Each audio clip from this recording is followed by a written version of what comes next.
to you, students. I, Brenda De Cruz, welcome you to an English lesson in drama for class 10. The play, the playwright, the act and the scene is The Merchant of Venice by William Shakespeare. Act 3, Scene 2. By now, we are much familiar with William Shakespeare and his world of contribution to literature. Nothing can ever begin without a brief introduction to him. So, here I am. William Shakespeare was an ordinary Englishman who did not receive much education and wrote plays to be acted. He is the greatest writer in English language and the world's greatest dramatist. And so, here we are in the course of appreciating one of his masterpieces, The Merchant of Venice. Before I proceed, I request our student listeners to follow the act and the scene in the textbook. I hope you are ready with a writing pad and a pencil so that you can jot down a few important points. This is only to make you more responsible and to develop your curiosity towards learning. Let's begin by recollecting on how the play advanced in Act 3, Scene 1, before we plunge further into the plot in Act 3, Scene 2. The plot in Act 3, Scene 1 takes place in the streets of Venice. The plot develops towards a crisis. There are rumors, Antonio's ships being wrecked, while Shylock is enraged over his daughter's elopement and the loss of his riches to a Christian, Lorenzo. He is later teased by Salanio. Why? I am sure if he forfeits, thou wilt not take his flesh. What's that good for? And so, Shylock makes a passionate speech on the commonality of human feelings and suffering. I am a Jew. Hath not a Jew eyes? Hath not a Jew hands, organs, dimensions, senses, affections, passions?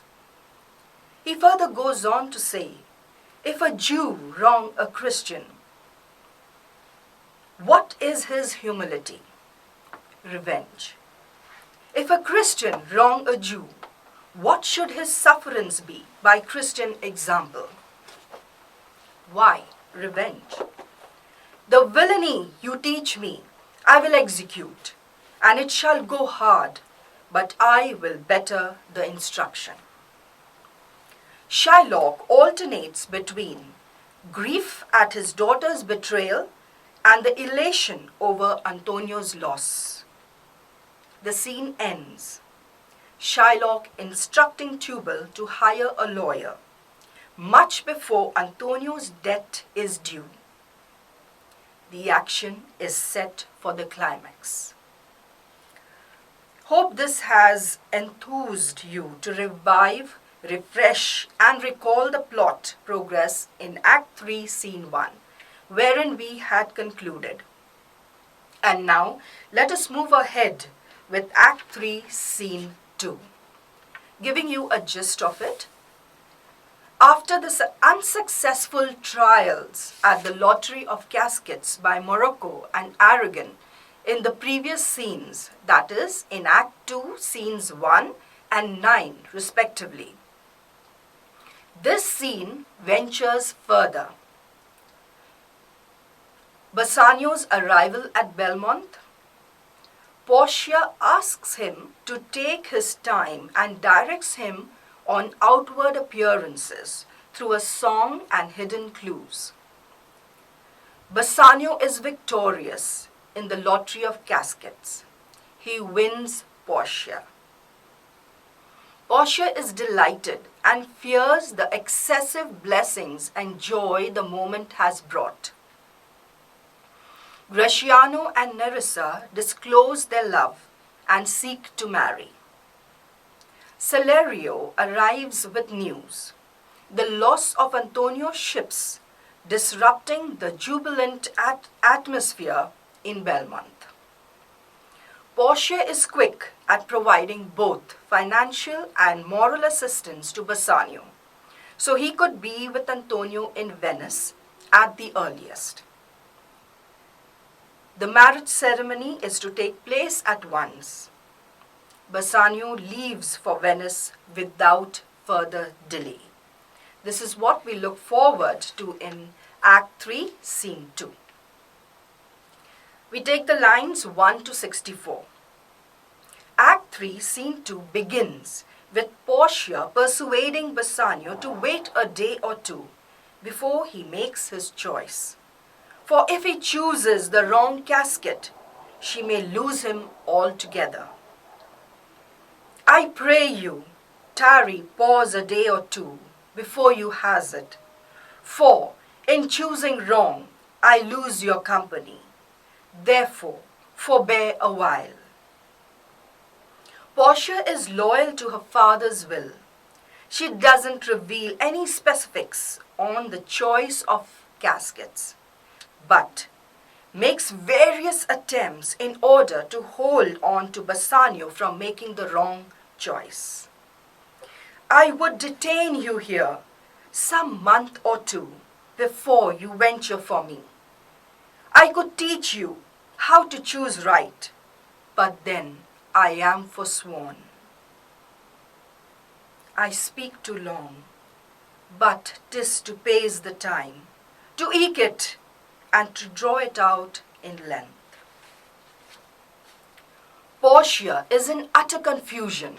She wants to help Bassanio, but is bound by an oath.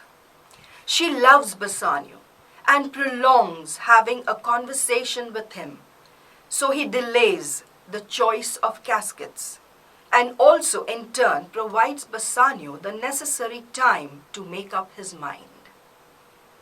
Bassanio wants to make a choice immediately. Let me choose, for as I am, I live upon the rack. Bassanio too loves Portia and is under stress and strain on whether he would succeed in making the right choice. He wants his fate to reveal the truth, whether he is deserving of Portia's love or not, and so requests Portia to lead him to the caskets. Portia grants him the permission to go ahead to make the choice. She says, "Away then, I'm locked in one of them. If you do love me, you will find me out. Let music play, so that if he loses, he makes an end like a swan, which sings only once before his death." The Elizabethans believe that the swan, which has no voice at all, sings only once, just before it dies. Comparing to herself, Portia's eyes too will be filled with tears, and will flow like a stream and form his watery death-bed. If Bassanio wins, the music would be like a celebration when honest subjects bow to a newly crowned king. Students, here you need to note lines 42 to 64 bring out the romantic feelings and conversation had between Portia and Bassanio. Portia, without dishonoring her father's will, and who loves Bassanio dearly, greatly desires that the casket he chooses is the right one. As for the previous two suitors, Morocco and Aragon, Portia is the most sought after trophy, while Bassanio is for love alone. We can distinguish by the choice of caskets made by each of them. Let's go ahead with lines 65 to 151. amidst song and music. Thus, Bassanio makes his choice, careful not to get distracted and gently whispering observations upon the caskets and the inscriptions. Tell me, where is fancy bred, or in heart, or in head? How begot, how nourished? Reply, reply. It is engendered in the eyes, with gazing fed, and fancy dies in the cradle where it lies. Let us all ring fancy's knell. I'll begin it, ding dong bell. Fancy or attraction towards a person starts with a look at one's appearance, growing stronger with continued glances at the person. However, fancy has a very short life, dying no sooner than it is born in the cradle. The song probably gives a clue to Bassanio, apparently a warning against judging by the outward appearances. He continues with the same thought as he begins the test. So may the outward shows belease themselves. The world is still deceived with ornament. Bassanio gives examples on how outward appearances can be deceptive and deceiving. He says, in a lawsuit, the most corrupt case can be presented and pleaded with such eloquence that it conceals the dishonesty of the case. In religion, he says, a great sin may be excused by some holy man who will justify it by quoting the scriptures, thus hiding the evil with sacred words. Many cowards have hearts as frail as stairs of sand, yet they put on a brave and stern appearance, like growing beards after the Greek hero of strength, Hercules, and portraying an angry look as in Mars, the Roman god of war. Think of beauty, and you will realize it can be bought by weight or in quantities. So, in other words, beauty can be purchased. Cosmetics work a miracle on what is given by nature. Those who wear it the most are futile. Here, light is used as a pun. Lightness in character and lightness in weight. And therefore, based on his understanding on outward appearances, Bassanio rejects the flashy gold casket along with the silver casket. He says, therefore, thou gaudy gold, hard food for Midas, I will none of thee, nor none of thee, thou pale and common drudge, tween man and man. And so, finally we have Bassanio declaring the choice of casket. But thou meagre lead, which rather threatenest than dost promise aught, thy paleness moves me more than eloquence, and here choose I, joy be the consequence. But you, unappealing lead, which intimidates rather than assures anything, your honesty moves me more than expressive words. On opening the leaden casket, what find I here? Fair Portia's counterfeit. He moves on to describe Portia's beauty. What demigod had come so near creation? He is in praise of her eyes. What closeness to perfection! Her lips, separated by her sweet breath. Her hair, woven into a golden net to trap hearts of men.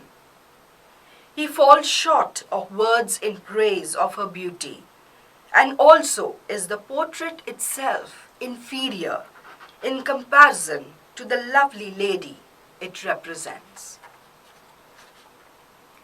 Bassanio opens up the scroll, which contains and summarizes his fortune. You that choose, nor by the view, chance as fair and choose as true. Since the fortune falls to you, be content and seek no new. If you be well pleased with this, and hold your fortune for your bliss, turn you where your lady is, and claim her with a loving kiss. You who choose not by outward appearance, may you be prosperous and always choose well. Since good fortune has fallen upon you, be content and seek no further. If you are pleased with this, and take your fortune as your happiness, turn to where your lady is, and claim her with a loving kiss. Bassanio is all dazed with happiness. He feels like a competitor who has won a prize and thinks he has done well in people's eyes. Listening to all the cheering and applause from the gathering, he stands stunned, wondering whether their praise is for him. And therefore, he requests Portia to erase all doubts clouding his mind by confirming, signing, and approving of him herself. This is a celebratory moment for all, the entire gathering, who is a witness to Bassanio's triumphant decision in the lottery of caskets. Let us move on to know how Portia responds to Bassanio's choice of caskets. Let's take lines 152 to 331. Portia is all ecstatic over the day's accomplishment. She is overwhelmed by Bassanio's choice of casket and responds in the most dignified, humble, and virtuous way. She desires to be 60 times much better than she is, 1,000 times more beautiful, and 10,000 times richer. And to stand high in Bassanio's opinion, she wants to be more worth in virtue, beauty, wealth, and friends. To put in a nutshell, she is an inexperienced girl, untrained and unaccustomed in life. Thus, happy in this, she is not yet so old, but she may learn. Happier than this, she is not bred so dull, but she can learn. Happiest of all is that her gentle spirit commits itself to yours to be directed, as from her lord, her governor, her king. The degrees of comparison, happy, happier, happiest, tell us Portia is fortunate enough to learn. It speaks of her humbleness, her worthiness, and her genuine love for Bassanio. Having made Bassanio master of herself, her house, and all her possessions, Portia gives him a ring, with a warning never to part with it, lose it, or give it away, lest it presage the ruin of your love, and be my vantage to exclaim on you. Bassanio is bowled over by Portia's views on love and commitment. Gently swears he would part with the ring only with his life. But when this ring parts from this finger, then parts life from hence. Oh, then be bold to say Bassanio's dead. Amidst all happiness, Gratiano and Nerissa pledge their love for each other and seek permission to be married when Bassanio and Portia are to marry. And when your honors mean to solemnize the bargain of your faith, I do beseech you, even at that time I may be married too. Lorenzo, Jessica, and Salerio are welcomed by Bassanio and Portia. Salerio hands over Antonio's letter to Bassanio, who in turn inquires after his good friend. Salerio responds concernedly, "Not sick, my lord, unless it be in mind, nor well, unless in mind. His letter there will show you his estate."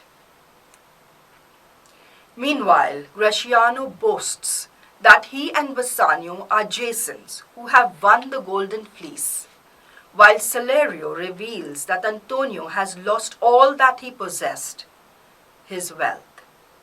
"We are Jasons, we have won the fleece. I would you had won the fleece that he hath lost."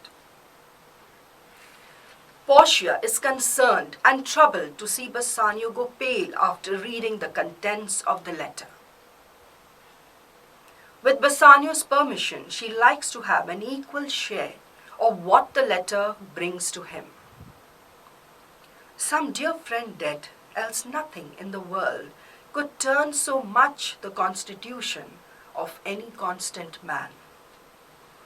Bassanio mentions that the letter holds the most unpleasant words to have ever stained paper. He confesses the truth, that he was penniless. He is much worse as he has borrowed money from Antonio to fulfill his own needs. "Here is a letter, lady, the paper as the body of my friend, and every word in it a gaping wound, issuing lifeblood." Salerio assures that nothing will satisfy the Jew. The present money to discharge the Jew, he would not take it. Further confirmation is given by Jessica, who had overheard her father swear to Tubal and Cus, the other Jews, that he would rather have Antonio's flesh than 20 times the value of the sum that he had to pay. "If law, authority, and power deny not, it will go hard with poor Antonio." Bassanio is all praise for Antonio and his friendship. He says, "He is the noblest gentleman, the most good-natured and untiring person when it comes to showing kindness to others. There is no one in entire Italy that can match his loyalty to his friends and his country." Portia is touched by the intense description of Antonio, and using her extraordinary intelligence and valuing the relationship that is shared between Bassanio and Antonio, immediately decides, pay him 6,000 and deface the bond, double 6,000 and then treble that, before a friend of this description shall lose a hair through Bassanio's fault. Portia insists upon Bassanio marrying her right away. "First go with me to church and call me wife, and then away to Venice to your friend." Portia declares that Nerissa and she would live like maids and widows until they return, and tenderly adds, "Since you are dear bought, I will love you dear." Before Bassanio leaves for Venice, Portia requests to listen to the contents of the letter. "Sweet Bassanio, My ships have all miscarried. My creditors grow cruel. My estate is very low. My bond to the Jew is forfeit. And since in paying it, it is impossible I should live, all debts are cleared between you and I, if I might but see you at my death. Notwithstanding, use your pleasure. If your love do not persuade you to come, let not my letter. Bassanio takes Portia's leave, making it clear that neither will he go to bed, nor will he allow rest to come between the two of them. It is on this note that Act 3, Scene 2 comes to an end. Let us have a look at the illusions used in Act 3, Scene 2. They are as follows. All sides refers to Hercules, who rescued the Trojan princess Hesione from being sacrificed, a virgin tribute to a sea monster. His motive, however, was not love. He wanted her father's, the Trojan king's horses. Portia perceives herself as Hesione and Bassanio as all sides, acting out of love. As are those dulcet sounds in break of day that creep into the dreaming bridegroom's ear. This is an allusion to an old English custom of playing music under the windows of the bridegroom's bedroom on the morning of the marriage. Dardanian wives are Trojan women. The Trojans were the descendants of Dardanus who founded Troy. Livers white as milk. The Elizabethans regarded the liver as the seat of courage, and its rich red color, that of blood, was considered a mark of valor. A white liver rather than red was a mark of weakness and cowardice. Hard food for Midas.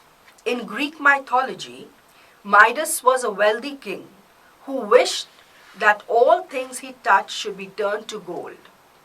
His wish was granted. But then even his food turned to gold when he touched it, and so his only daughter. This example shows us, or rather tells us, where greed can lead you or land you. So it is very necessary to be content with what we have. In conclusion, we see that the casket episode has come to an end with Bassanio choosing the right casket and winning Portia. The theme of love versus wealth is evident, wherein Bassanio rejects both the gold and the silver casket in favor of the lead, which threatens rather than promises. Bassanio is able to rightly choose because of love alone. Students, please read Act 3, Scene 2 as often to develop fondness for the characters and to have a better hold on the dialogues and its profound significance. So, it's time for me to take your leave. Thank you for listening.